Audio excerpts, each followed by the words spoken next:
This is Just Listen, hosted by George. Today is August 11th, 2025. Welcome to the podcast. And as usual, if you like what you hear, share it with someone and also subscribe to my channel. So today, I want to talk about U.S. federal government policy on counting undocumented immigrants in the census.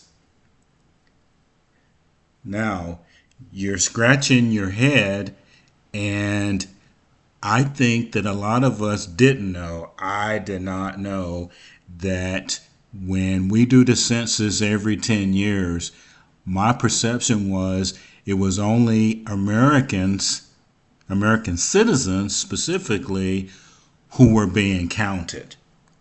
And I'm here to report to you that that is not true. So, how did this subject come up? For me, it came up because I was watching a news show a couple of days ago, maybe a week ago, and I saw that someone had said how we're doing the census. Now, this is related to what I was talking about last week with what Texas and California were trying to do with the House of Representatives by changing the congressional maps. Okay, so let's get into this. Now, the U.S. Constitution mandates a census or population count every 10 years in Article 1, Section 2. That is in the Constitution. The count is used to determine the number of representatives each state gets in the U.S. House of Representatives. The Constitution also specifies that this enumeration should be made within 3 years after the first meeting of Congress and every 10 years thereafter in such manner as they shall be by law direct. Okay, now that's a lot. That's what the Constitution says. Why did I read it to you? Because when you look at articles, there's already from the mainstream media outlets a focus on their opinion versus what something is was said in the Constitution. Okay, so as I said, everything is pivoting on the census.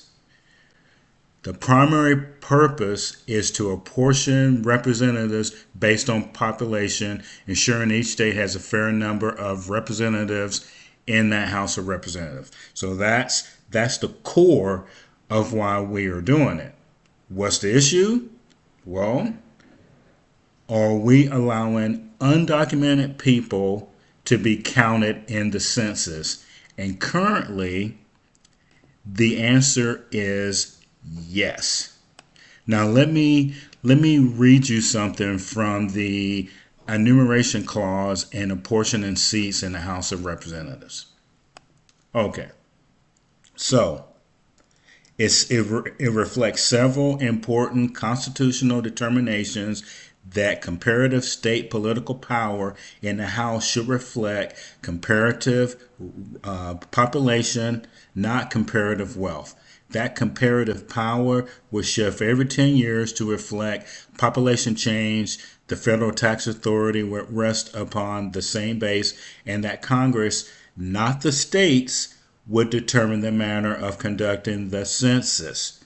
That is the heart and soul of what's going to come up in the next couple of months and next couple of years. Because according to Article 1, Section 2, Clause 3, it says that Congress should determine how the census is conducted, and the bottom line is how you apportion seats for that House of Representatives so that the essence of every person in the United States being representative is done.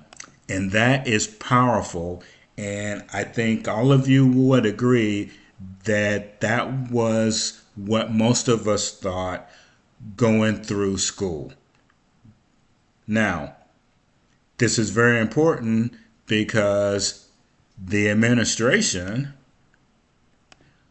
wants to change it.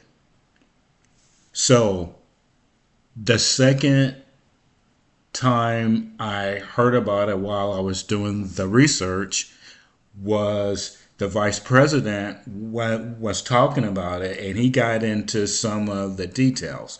So, what the administration wants to do is the president ordered a new United States Census that would exclude undocumented immigrants, arguing that it's unconstitutional to count them despite courts regularly holding that the census must count everyone regardless of immigration status. Now that's powerful too because of that last part that currently the courts are upholding that you have to just count the people. Now if I had to guess, it's probably in New York and California, probably New Mexico. So it's blue states, I would say, more than any other ones, just based on the fact that new immigrants tend to vote Democrat more than Republican, right? And don't really know the reason why, and I don't like to speculate. So they're estimating that the population of undocumented immigrants that are counted at the census in the census is between 11 to 20 million. Now, I honestly don't think that it's that high.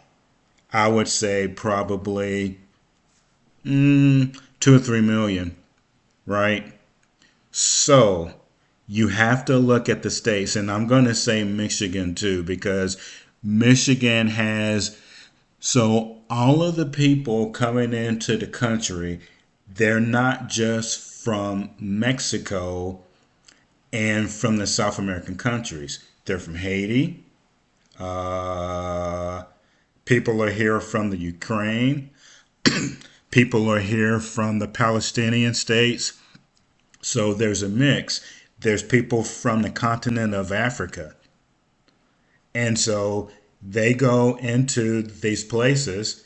There's people from China here. And all they do is they count the raw numbers of people living in these households. So they want to change it. Now, congressional representation is a zero-sum proposition. When one state gains a seat in Congress due to the presence of illegal aliens, American citizens in another state necessarily lose representation. Now, that's somebody's opinion. Sorry. Okay? That is somebody's opinion. But the essence of it is that the census is to count people living in the states so that they get a congressperson that can represent their views. That's why I like the House of Representatives better than the Senate. Senate is statewide. So you can, whoever has the majority in the state has the advantage. Whereas in the House of Representatives, we're talking about towns and cities, and they can have differences of opinion. So that system in itself is good because everybody should be represented, and we're never going to agree on everything. So that's the essence of the House of Representatives. And so this is going to end up in court. Now, There is an issue also with how big the U.S. population is. So it's supposed to be 331 million people. Again, is it American citizens? What is it? So out of the 47.8 million foreign born U.S. residents, 24.9 were naturalized U.S. citizens, while the rest were not, but their legal status was not provided. So they're trying to get more data. And that's going to be hard to get data because if you're here illegally, currently, the person conducting the census would have to be there and ask them the status. Why do I say it like that? Well, when I was on Ancestry, which tells you who you are related to, the census data I used as a source document to see who was living in houses and if they were my relatives, etc. But back in that day, someone would come to your house. They were called census takers, and they would check your credentials, do those kind of things. But I would tell you probably in some states they weren't doing that as well. I remember doing a census in North Carolina when I was stationed there in the 90s, and I remember they mailed you out the documents and you did not have to respond back. Of course, I did it. So, does the administration have a point of counting undocumented immigrants? Should they be counted for the House of Representatives? And of course, you know that they're going to make it into a racial issue against the administration. We need to look at the facts and the details, and also we as voters should be more aware, including myself, to when people say things to go and check them and see if there is anything valid about it. Because in this case, I personally had no idea that when they were doing the census, they were counting everyone and they were counting undocumented people who were in the country as well. This is Just Listen, hosted by George. Please pass it on to someone else and subscribe to my channel. Have a great day.